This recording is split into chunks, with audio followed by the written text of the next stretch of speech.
Isaac Fayose has earned a reputation for saying the uncomfortable, whether his comments are directed at opposition figures, the Tinubu administration, or even the First Lady herself. His latest intervention came after Senator Oluremi Tinubu urged successful Nigerian artists like Davido, Burna Boy, and Asake to spend less on luxury cars and more on helping the poor. Mr. Fayose's response was swift. Instead of lecturing musicians, he argued, the First Lady should ask APC governors to commit 500 million naira every month towards poverty alleviation in their states. Coming from a man who once strongly backed Peter Obi, but who has lately appeared more willing to give President Tinubu the benefit of the doubt, it raises intriguing questions about where he now stands politically and what he believes Nigeria needs most. Well, for more on this, I'm joined now in the studio by the social commentator and internet personality, Isaac Fayose, who happens to be the younger brother of the former governor of Ekiti State, Ayo Fayose. Thank you very much indeed for coming. Thank you. Good evening. Thank you for having me. Nice to have you here, Thank you. Rather than sort of following your pages on Instagram. Now, I'm sure you know this, but Nigerians, at least some Nigerians, are struggling to figure you out. Okay. I mean, in 2023, you were an outspoken supporter of Peter Obi. Today, many people think you've become one of President Tinubu's unofficial defenders. Which side are you currently on? I'm still with Peter Obi, 100%. I'm still obedient. Well, I was under the impression that you said you had moved towards the president. I mean, I heard you make public pronouncements in that respect. Where? No, never. How? From where to where? God forbid button. Right. Because I did hear you, I think it was on Sheun's radio program. It must have been in February of this year. Where you Sheun Okundaloye. Yeah. Where you no, were that was last year. No, I thought it was February this year. No, that was last year. So you've moved away. So last year you were supporting I wasn't. Tinubu. No, I was neutral. I want to, because the government is still on. You basically said give him an opportunity. Yeah, that was essential. Yeah, so that was not tantamount to support. No. Right.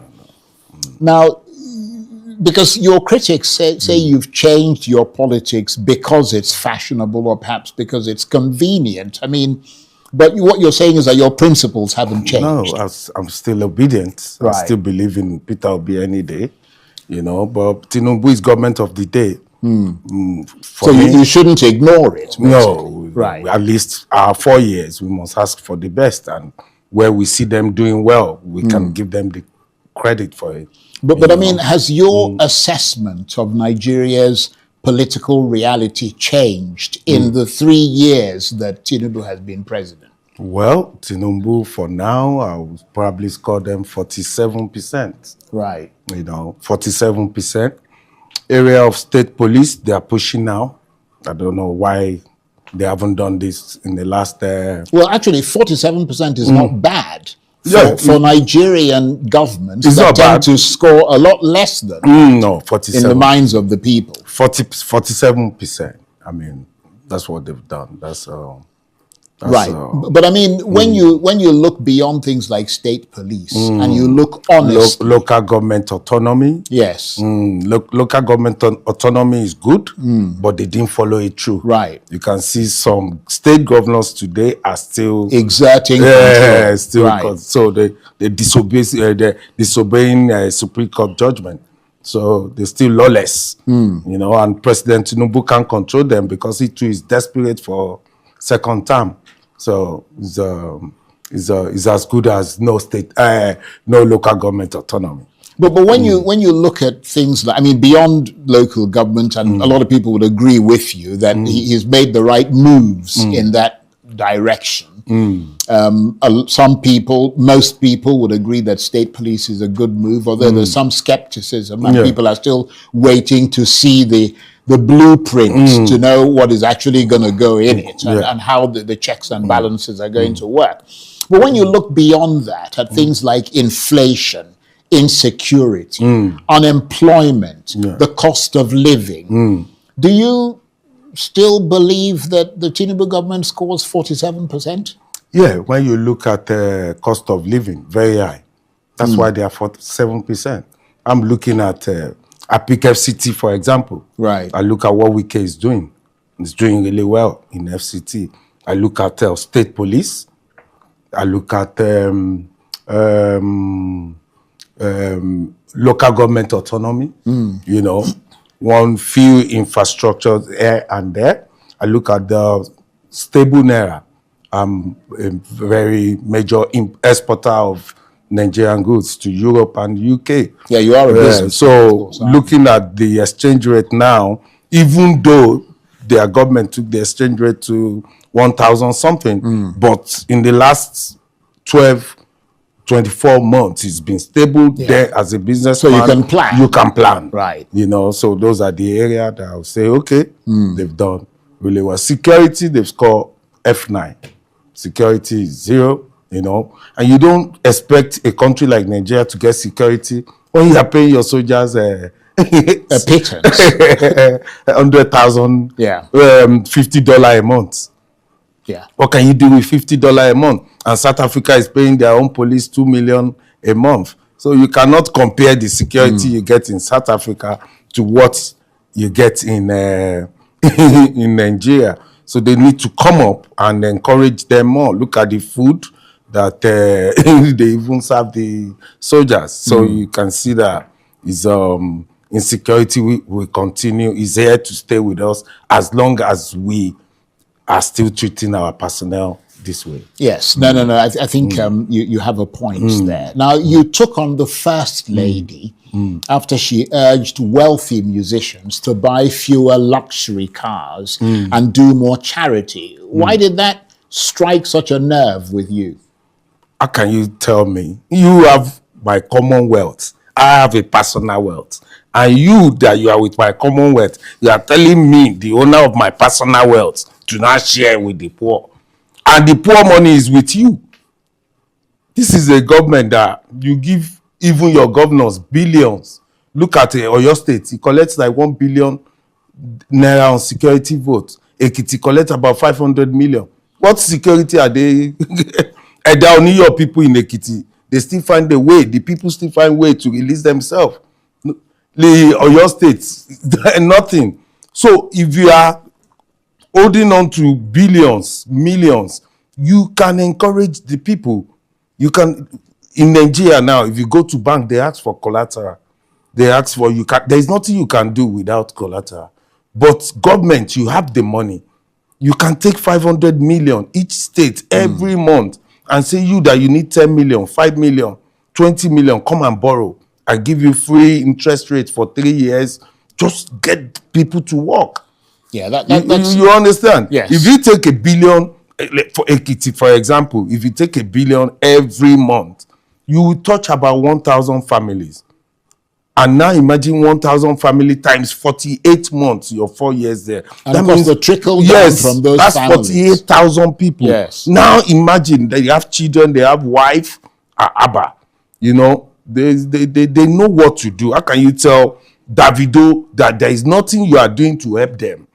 The musicians, they all of them, they tried on their way. Many of them do a lot of very charitable works, no question. And even Davido has been doing a lot. Burna Boy has been doing a lot.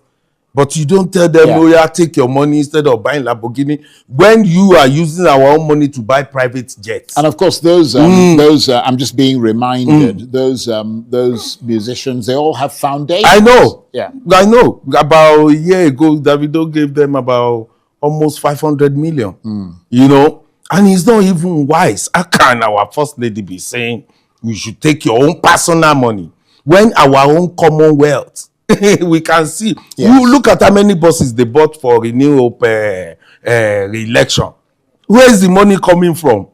Tell me now. Look at Ekiti. They bought vote buying almost 20 billion. You can see vote. They are buying vote as much as 50,000. Where did they get that money from? That kind of money, that money they spent on Ekiti election, they can use that money to, you know how many lives, how many families they can bring out of. You, the custodian of our commonwealth. You are now telling us personal wealth. to bring your So personal in other wealth. words, the point that you're making the point, which is a very strong point, that governments are trying to outsource fighting poverty to Yes. someone else, basically, and when it should be the government's constitutional responsibility It's their job. to create prosperity. Of course, it's their job. You want people that struggle so hard to make their money and earn money to now be supporting the poor when the poor money is in your pockets. You are buying jets, not private jets. We said we don't want our fleets are okay. You said no, we must buy new. You are going around telling the state governors to give APC women leader Jeep every month for this coming election, brand new 36 state women leader. Why can't you use that money to help the poor, borrow them money, let them come from that ground zero? Well, you know, there's I mean, it's okay to obviously criticize the government in power, but is the opposition today, in your assessment, genuinely offering Nigerians an alternative, or are they simply united in their opposition against President Tinubu? My brother, there is no opposition today because the government of the day, they've successfully put opposition in a state of coma. So you cannot blame opposition. It's the government of the day.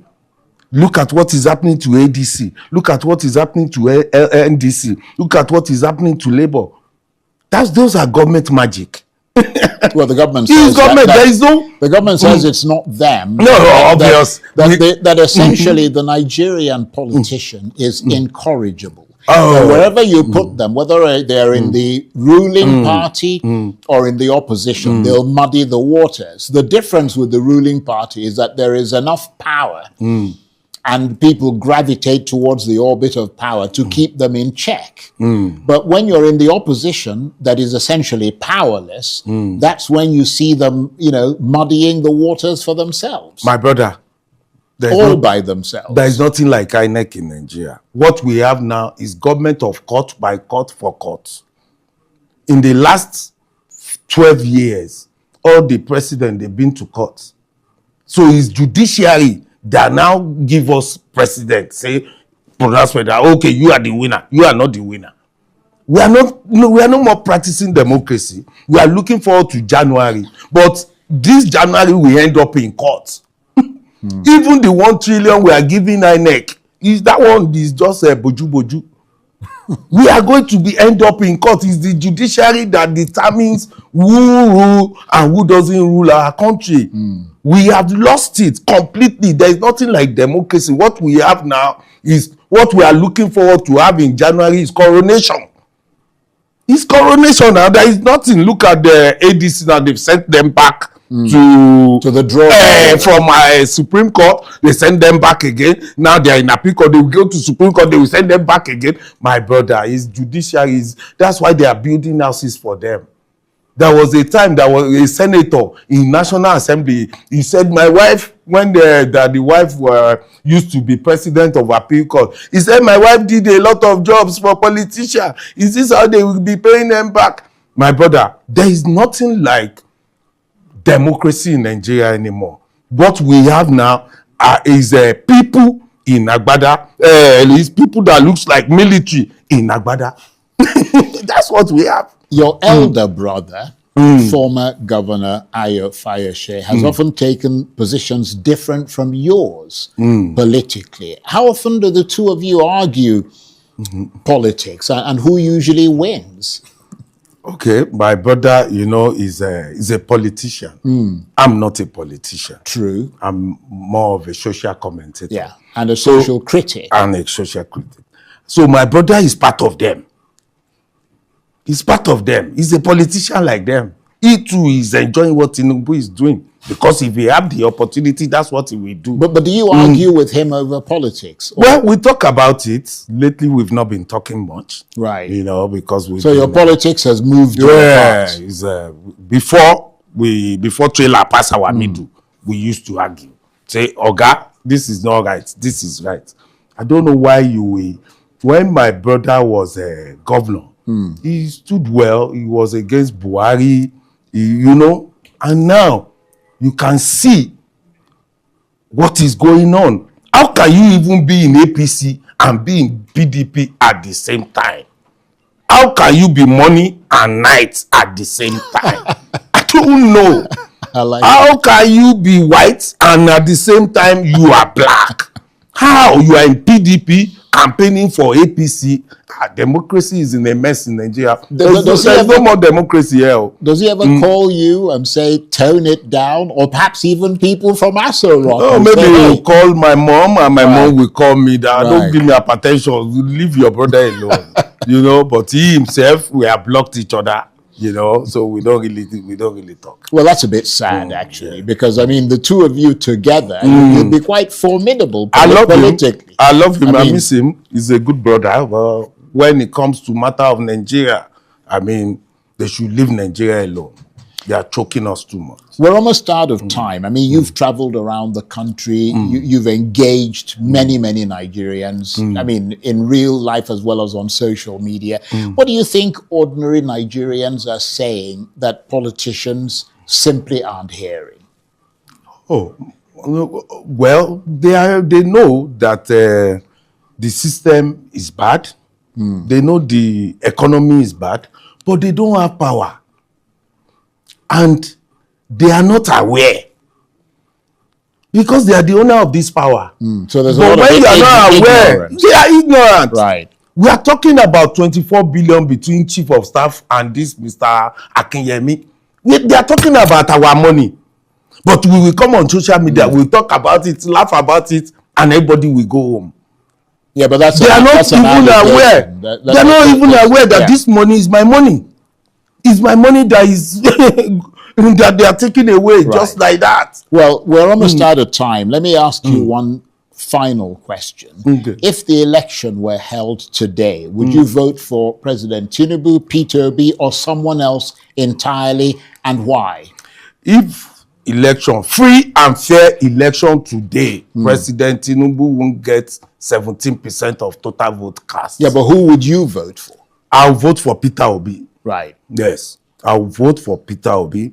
President Tinubu won't get 17% of the total vote cast. That is why they are doing everything not to have other parties on the ballot. That is why they want to do coronation. They want to continue Emelekon. That is why they are fighting tooth and nail to make sure ADC is not on the ballot, NDC is not on the ballot, because they know they will lose. If they are sure of themselves, they should come out their finger in PDP, come out your finger in NDC, remove your finger in ADC. They will flog them. Before 12 noon, Nigerians will vote out President Tinubu. But because they are looking for coronation, they are trying to be like a king now.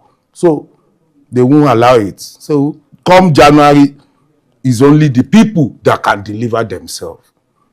Nobody else. On that note, I want to thank you very much indeed. Thank you for having me. It's been a great delight and really interesting to have you here. Thank you for having me. Fayose is... Isaac Fayose. Isaac Fayose. Your brother is Ayo Fayose, the former governor of Ekiti State. He is Isaac Fayose. He's a social commentator, internet personality, and the younger brother of the former governor of Ekiti State, Ayo Fayose. Thank you very much indeed. Thank you really for having good to me. have you here. Thank you so much. That's it for this edition of Arise Prime Time. Join us again tomorrow from me and the entire team here in Abuja.